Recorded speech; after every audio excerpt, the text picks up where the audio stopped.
যে আমরা এখানে রেগুলার কাজ করি, এখানে কেউ কিছু বলবে না, এগুলো সব আমাদের দেওয়া আছে, সব প্রোটেক্ট দেওয়া আছে।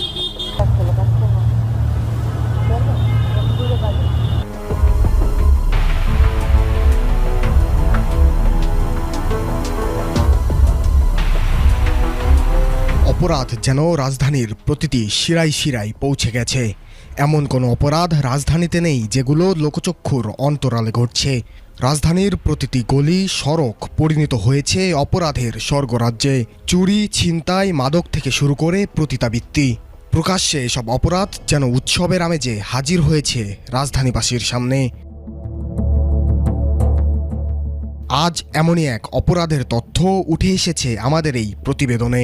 রাজধানীর অন্যতম ব্যস্ততম সড়ক বিজয় সরণি। প্রতিদিন শত শত পথচারী এই সড়ক ব্যবহার করেন চলাচলের জন্য। ঠিক এই স্থানে কিছু তৃতীয় লিঙ্গ কিংবা হিজড়া